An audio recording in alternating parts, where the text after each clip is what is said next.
ज्यांच्या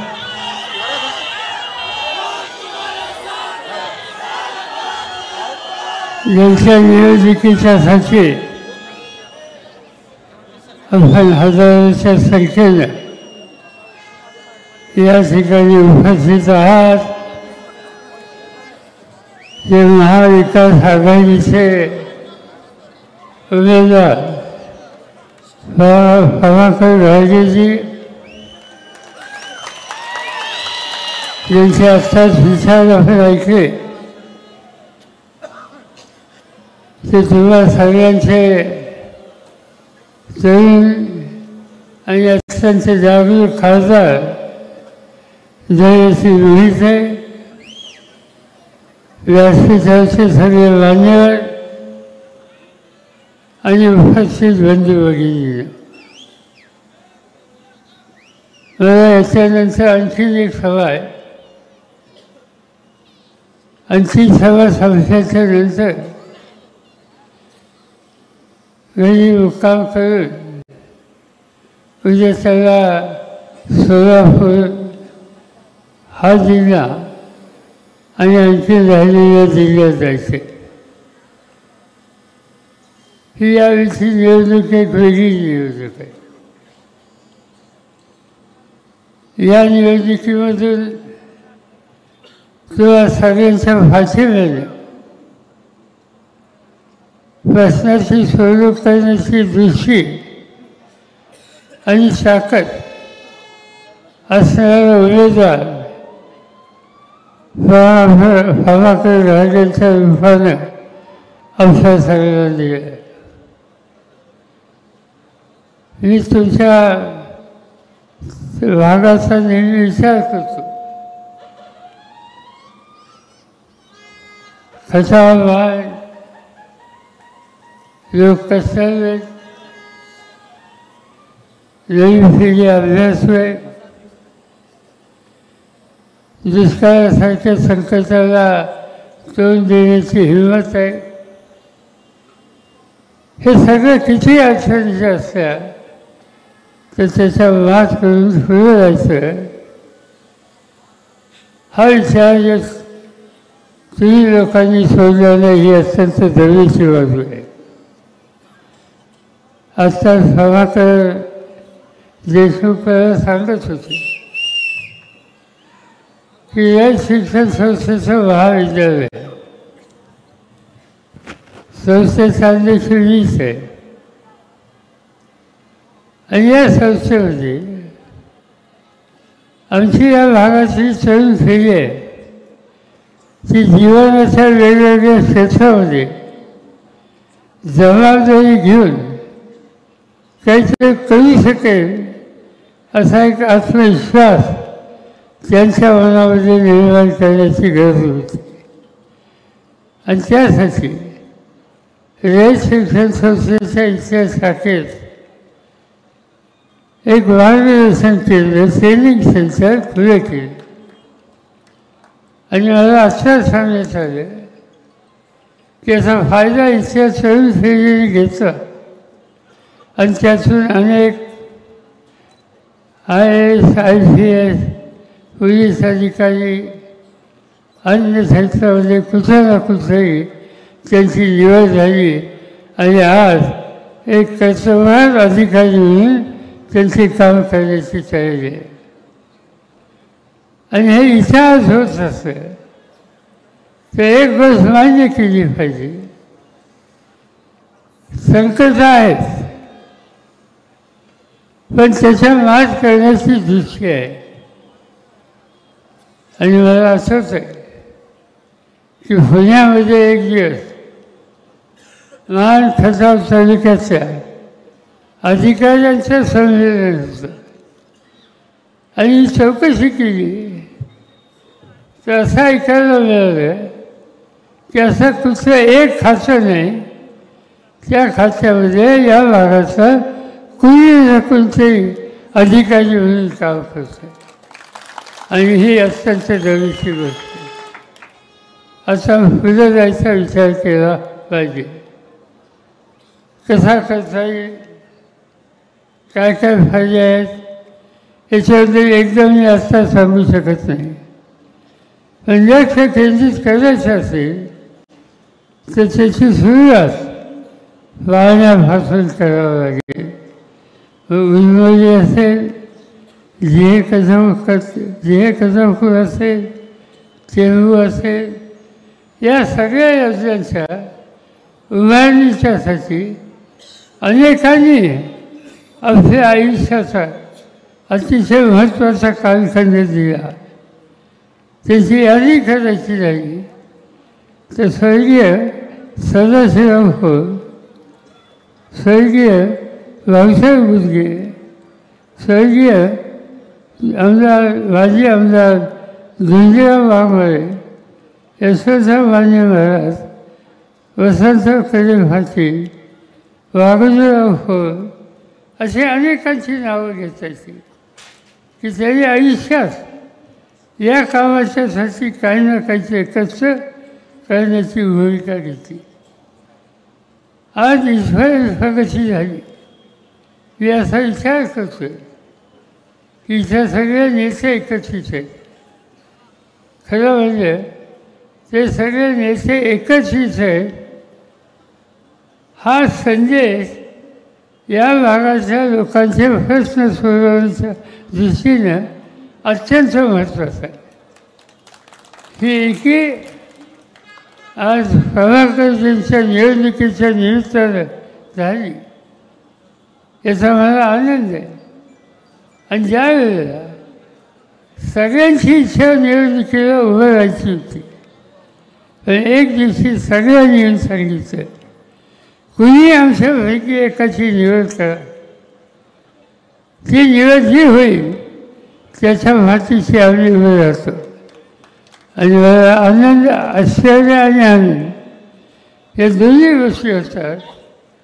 निवड केल्याच्या नंतर बाकीच्या सगळ्यांनी कुणी आपले अर्ज भरत घेतले, कुणी यांना पाठिंबा दिला आणि आज सगळेजण एका विचाराने काम करतो. आता ही एकी अशीच पुढे ठेवायची. राजकारणात निवडणुका असतील, आणखीन काय असतील ते कोण करणारे ते करून द्या. पण आजची नेतृत्वाची शक्ती एकत्रित केली आणि तुम्ही आम्ही बसून काही कार्यक्रमाची आखणी केली तर या भागाच्या लोकांचे प्रश्न सुचत नाहीत. कसे सुचत नाहीत हे आम्ही सगळेजण बघू आणि तुमच्या पाठीशी उभं राहू. आणि म्हणून मी असा विचार करतो की या निवडणुका संपल्या, त्याचं मोकळं झालं, या प्रमुख नेत्यांना घेऊन आम्ही एकत्र बसू इच्छितो. काय काय करता येईल याचा विचार करतो आणि लवकरच राज्य सरकार, केंद्र सरकार या सगळ्यांची मदत घेऊन त्या सगळ्या गोष्टीला गती कशी देता येईल या दृष्टिकोनातून पावलं टाकली जातील हे या ठिकाणी सांगू इच्छितो. आज अनेक प्रश्न आपल्या सगळ्यांच्या समोर आहेत.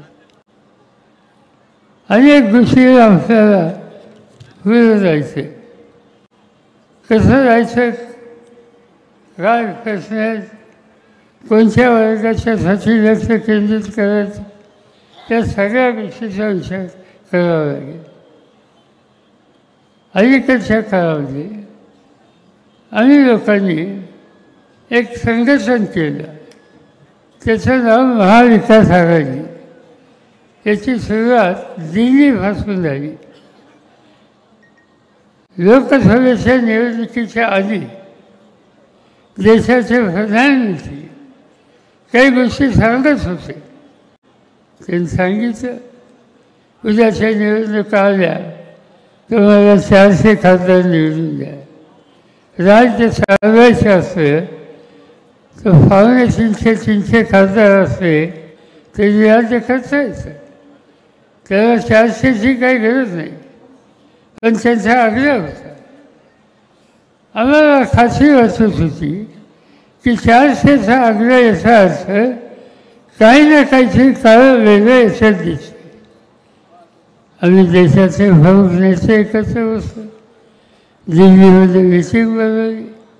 मीटिंगला सोनिया गांधी होत्या, मीटिंगला राहुल गांधी होते, मीटिंगला मी स्वतः होतो. कर्नाटकचे मुख्यमंत्री, तामिळनाडूचे मुख्यमंत्री, केरळचे मुख्यमंत्री, पश्चिम बंगालचे मुख्यमंत्री, या सगळ्यांना मी एकत्र केलं. आणि या 400 जागा हा जो आग्रह याच्या मागचं सूत्र काय हे समजून घ्यायचा प्रयत्न केला. आणि आमच्या चर्चेचा निष्कर्ष आला की जर या देशामध्ये घटनेमध्ये काही बदल करायचा असेल, डॉक्टर बाबासाहेब आंबेडकरांनी जी घटना दिली तिला धक्का द्यायचा असेल तर त्याच्यासाठी अधिक खासदारांची गरज असते. आणि म्हणून या देशाची घटना ही जतन करायची असेल तर आम्हाला एकत्र येऊन हा 400चा वायदा करणाऱ्यांना आवडलं पाहिजे. आणि ते काम आम्ही लोकांनी केलं. महाराष्ट्राने त्याच्यामध्ये अतिशय योगदान दिलं. लोकसभेच्या निवडणुकीच्या वेळेला महाराष्ट्राने 48पैकी 30 जागा आम्हाला लोकांना दिल्या.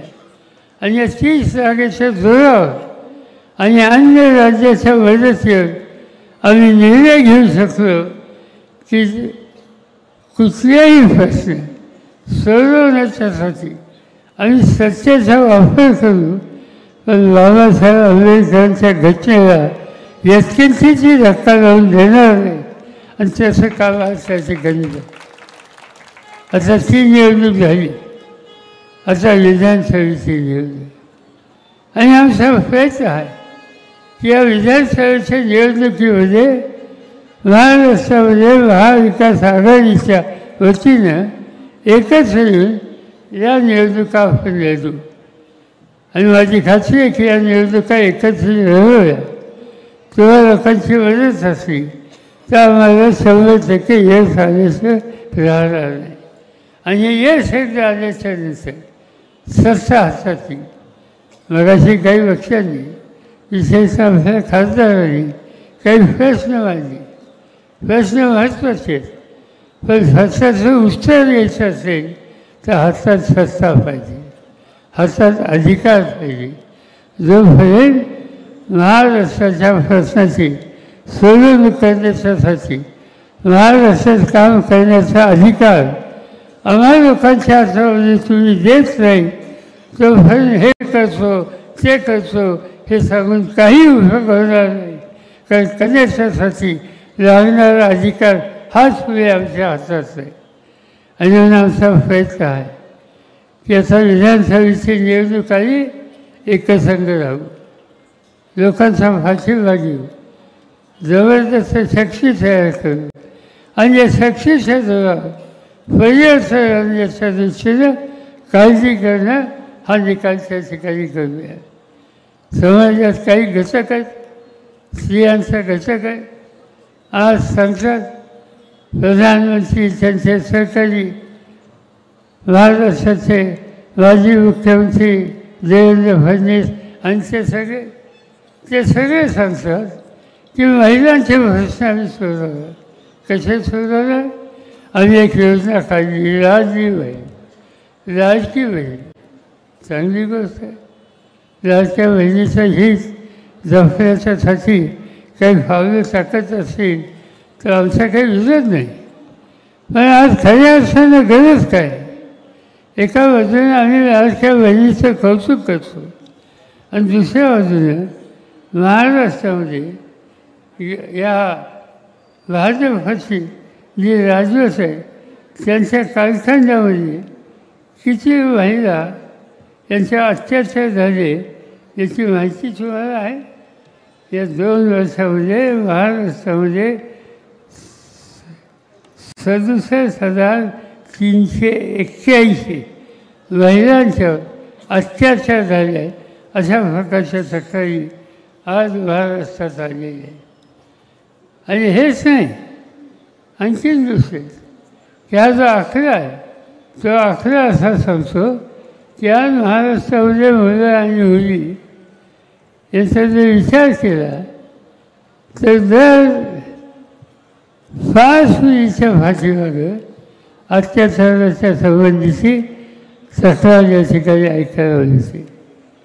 आणि म्हणून एका बाजूने तुम्ही लाडकी बहीण म्हणायचं आणि दुसऱ्या भाषेत इतके शेकडो हजारो अत्याचार होतात त्या संबंधीची ठोस पावलं टाकायचे नाही. मगाशी सांगितलं आपल्या खासदारांनी कुठला तरी गुन्हा घडला आणि तो गुन्हा नोंदण्यासाठी पोलीस खातं इतके दिवस व्हावं लागतं. आता हे चित्र जर महिलांच्यासाठी असेल, लाडक्या मुलींच्यासाठी असेल तर आपल्याला विचार करावा लागेल की या सगळ्या गोष्टीवर एकत्र येऊन नियंत्रण आणलं पाहिजे आणि खऱ्या अर्थानं या मुलींना संरक्षण द्यायचं काम हे केलं पाहिजे.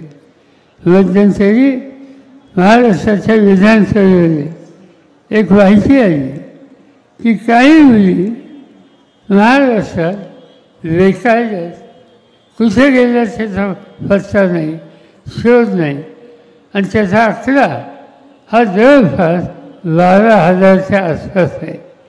या राज्यातल्या 12,000च्या जवळपास मुली गायब झाल्या, त्यांचा पत्ता लागत नाही. हे काही चित्र योग्य आहे? महाराष्ट्राला संसद पण ज्यांच्या हातामध्ये सत्ता आहे त्या या फरसाच्याकडे गांभीर्यानं बघत नाहीत. त्याची ही किंमत आज तुम्हाला मला द्यावी लागते. दुसरा वर्ग आहे आणि तो म्हणजे शेतकरी. आज काय अवस्था शेतकऱ्यांची? शेतकऱ्यांची आत्महत्या हा एक अत्यंत गंभीर हा प्रश्न महाराष्ट्रात झालेला आहे. अनेकांनी आत्महत्या केल्या आणि चौकशी केली की आत्महत्या का होत आहे. त्याच्या खोलात गेल्याच्या नंतर एकच गोष्ट दिसते, कर्ज काढलं, पीक पाणी घेतलं, सोन्यासारखं पीक अतिवृष्टी किंवा अन्य कामामुळे रद्द झालं, उद्ध्वस्त झालं, ते पीक गेलं पण कर्ज डोक्याचं कायम झालं आणि त्या कर्जामुळं वेळीच पैसे न फेडल्यामुळं कधीतरी घराची भांडी कुणी बाहेर निघतात, त्याची आवृत्ती असते आणि ते सहन होत नाही आणि त्यामुळं अनेक ठिकाणी आत्महत्या झालेलं चित्र शेतकरी कुटुंबामध्ये दिसतं. आणि तिसरा वर्ग महत्त्वाचा तरुण मुलं. आज इथं कॉलेज काढलं, अनेक ठिकाणी शैक्षणिक संस्था उभ्या केल्या, मुलं शिकायला लागली, पदवीधर झाले पण हसायला काम कुठं मिळते. महाराष्ट्रामध्ये जाहीरच्या ठिकाणी अर्ज करतात, हेरफेर करतात, पुण्याच्या दौऱ्यात जातात पण नोकरीचा पत्ता नाही. आणि म्हणून या तरुण पिढीमध्ये नैराश्य येऊन द्यायचं नसेल, काम करण्याच्या अधिकाराची जाण ही त्याच्या मनात तयार करायची असेल तर यांच्या कामधंद्याच्या संबंधीचा विचार हा करण्याची गरज आहे. आणि हे सगळं करायचं असेल तर उदाहरणार्थ तुळजा तालुका, या तालुक्यामध्ये MIDC नुसती काढली यांनी प्रश्न सुचला नाही. MIDC काढली चांगली गोष्ट आहे. देशाचे उद्योजक आहेत, महत्त्वाचे लोक आहेत, त्या सगळ्यांशी संपर्क साधून सुसंवाद साधून त्यांना इथं निमंत्रण देऊन इथं कारखानदारी वाजवायला त्यांच्याकडून काही कारवाई होईल का याचा प्रयत्न करणं याची आज आवश्यकता आहे. आणि मी आणि आमचे सगळे इथले सहकारी एकत्र बसू आणि असे उद्योजक आहेत त्यांना इथं कसं निमंत्रित करता येईल त्याच्याबद्दलची खबरदारी घेऊ. कारण हे उद्योजक येऊ शकले, कारखाने काढले तर माझी खात्री आहे हाताला काम मिळेल आणि भागाचा चेहरासुद्धा बदलेल. ही सगळी भूमिका घेऊन आपल्याला पुढे जायचं आहे आणि त्यासाठी तुम्हाला लोकांचं सहकार्य साथ याची आवश्यकता आहे. आणि माझी खात्री आहे की त्या आपल्या तालुक्यात शेजारच्या खतामध्ये तुम्ही सगळेजण कष्ट करण्याच्या बाबतीत कधीही कमी पडणार नाही. एकत्र काम करून पुढे न्यायचा रस्ता दाखवल्याच्या नंतर त्याचा स्वीकार केल्याशिवाय तुम्ही स्वस्थ असणार नाही. आणि ही सगळ्या दिशेनं आपण द्यायचा निकाल आणि निर्धार आज या ठिकाणी करू. तुमची साथ मिळेल ही निश्चित अपेक्षा करतो आणि पुढच्या सभेला जायला तुमच्या सगळ्यांची परवानगी घेतो. जय हिंद, जय